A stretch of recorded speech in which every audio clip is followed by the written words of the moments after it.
Hai guys, welcome to CPNS Ekdin. Kali ini kita akan membahas soal yaitu mengenai Pancasila. Ini soal digunakan untuk tes CPNS, Ekdin, Akmil, dan juga BUMN.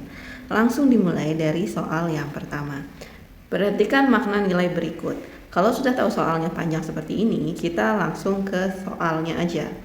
Makna yang terkandung dalam nilai kerakyatan yang dipimpin oleh hikmat kebijaksanaan dalam permusyawaratan perwakilan ditunjukkan oleh angka berapa.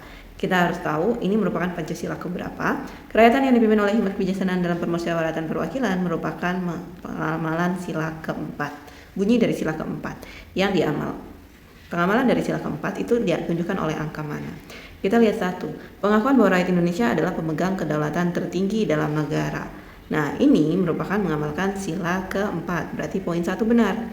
Yang poin 2, wujudkan demokrasi dalam kehidupan politik, ekonomi, dan sosial. Demokrasi itu mengamalkan sila keempat yang permusyawaratan. Jadi poin 2 juga benar. 3, mewujudkan kehidupan yang berkeadilan dan berkeadaban, adab dan adil. Sila kedua. Karena sila kedua bunyinya kemanusiaan yang adil dan beradab. Jadi yang ada poin 3-nya tuh salah. Kita lihat nih yang A. Ada 3-nya, buat A salah, C salah, D ada 3-nya, E juga ada 3-nya, sisa 1 ya B kayak gitu. Tapi kita lihat dulu poin keempat. Bertanggung jawab melaksanakan keputusan bersama. Keputusan merupakan bentuk dari permusyawaratan. Hasilnya adalah keputusan. Jadi poin 4 benar, ini sila keempat. Kita kelima, memunculkan sikap tenggang rasa dalam hubungan sosial. Tenggang rasa itu mengamalkan sila kedua. Jadi fix jawabannya yang B. Alasannya adalah poin 3 dan poin 5 itu merupakan sila kedua. Sila keempat 1, 2, dan 4. Jadi jawabannya B teman-teman. Next. Soal nomor 2, kedudukan Pancasila sebagai dasar negara dapat dilihat dari contoh implementasi dalam kehidupan sehari-hari, yaitu bagaimana. Kita harus tahu ini merupakan kedudukan sila sebagai dasar negara. Berarti di sini Pancasila digunakan sebagai dasar mengatur pemerintahan negara. Berarti kita cari yang aturan. Kalau yang A, perayaan hari besar dihadiri presiden dan semua pejabat negara. Itu kurang tepat karena ini bukan berupa aturan.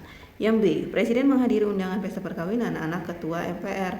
Ini merupakan Pancasila sebagai pandangan hidup, bukan sebagai dasar negara. Berarti yang B kurang tepat.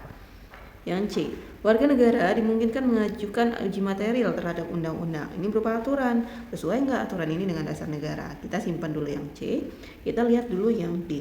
Mengembangkan sikap toleransi terhadap ketika bertemu dengan sahabat dari lain pulau. Ini pandangan hidup, bukan dasar negara. Yang E, memajukan kebudayaan daerah sesuai dengan nilai-nilai Pancasila. Kalau ada kebudayaan daerah, berarti Pancasila sebagai kepribadian bangsa, bukan sebagai dasar negara. Oleh sebab itu, jawaban yang tepat itu adalah yang C. Warga negara dimungkinkan mengajukan, ini kata kuncinya, uji material terhadap undang-undang berupa aturan. Ini jawaban dari dasar negara. Untuk materi kedudukan sila, di sini saya sudah mengeluarkan tabelnya. Di sini ada Pancasila sebagai dasar negara, sebagai dasar dalam mengatur, kata kuncinya di situ. Pemerintah negara dan penyelenggaraan negara. Makanya yang keluar itu adalah berupa aturan. Di soal tadi adalah undang-undang. Berarti itu jawabannya. Kalau misalnya ada pertanyaan Pancasila sebagai kepribadian bangsa, itu merupakan sikap mental dan tingkah laku manusia bangsa Indonesia yang mempunyai ciri khas. Apa ciri khas Indonesia yang tidak dimiliki oleh bangsa lain? Jawabannya kita itu berbeda-beda tapi tetap satu jua. Yang ketiga, ada pandangan hidup atau way of life. Itu menjadi petunjuk arah hidup ke seluruh kegiatan kehidupan dalam berbagai bidang kehidupan guna mengatur kehidupan berbangsa dan bernegara. Tapi biasanya narasi yang keluar itu tentang kegiatan kehidupan sehari-hari. Kalau yang keempat, cita-cita dan tujuan bangsa. Ini cita-cita dan tujuan yang hendak dicapai bangsa Indonesia, yaitu satu masyarakat yang punya jiwa Pancasila. Meskipun tidak dijelaskan di sini, kalau cita-cita dan tujuan bangsa, bentuk soalnya host itu harus mengamalkan pembukaan undang-undang alinea kedua, yaitu cita-citanya apa? Dan perjuangan pergerakan kemerdekaan telah sampailah pada saat yang berbahagia.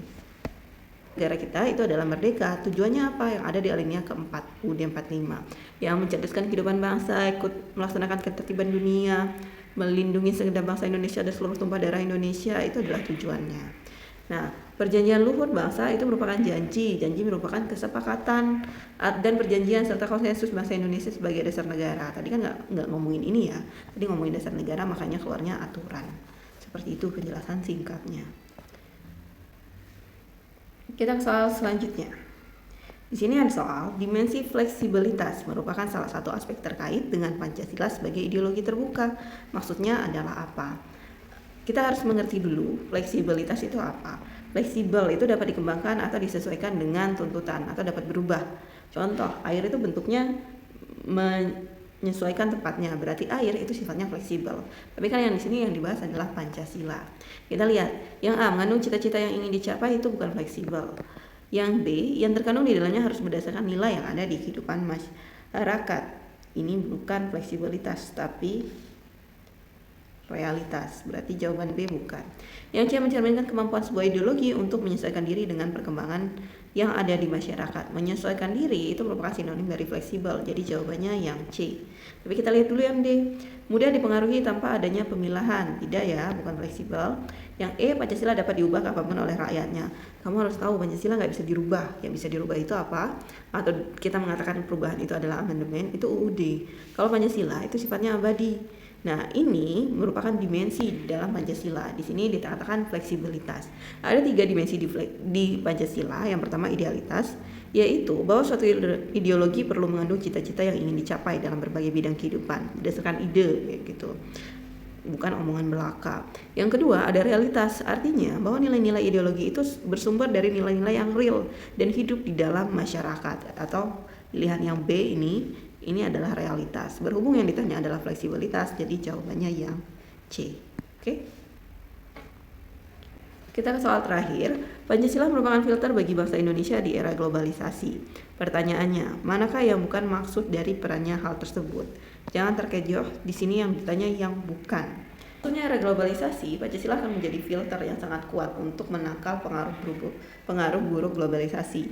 Misalnya aja dengan banyaknya ideologi yang masuk ke bangsa Indonesia, rakyat Indonesia itu perlu menyesuaikan diri dengan perkembangan zaman. Apa maksudnya? Fungsi Pancasila kalau secara global, kalau dibandingkan dengan era globalisasi pasti itu filter. Di sini ada filter. Contoh pakaian kayak gitu. Kita adalah budaya timur, di mana pakaian yang terlalu terbuka maupun terlalu tertutup itu di negara kita masih dianggap tidak lazim kayak gitu. Jadi kalau misalnya ada yang masuk itu harus menyesuaikan budaya timur. Kalau yang A dapat dijadikan sebagai dasar dan arahan dalam upaya mengatasi krisis dan disintegrasi yang dihadapi oleh bangsa Indonesia. Yang A benar, yang ditanya yang bukan ya. Kayak gitu kan, ini filter. Yang B untuk mengatasi dampak negatif dari globalisasi. Iya, fungsi filter tadi. Untuk menangkal pengaruh buruk kan tadi.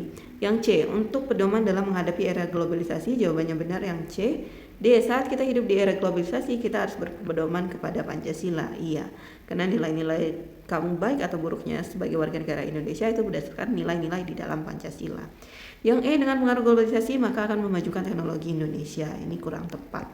Ini tidak sepenuhnya benar ya. Kenapa? Karena ngomongin teknologi itu tidak diucapkan di dalam materi kayak gitu.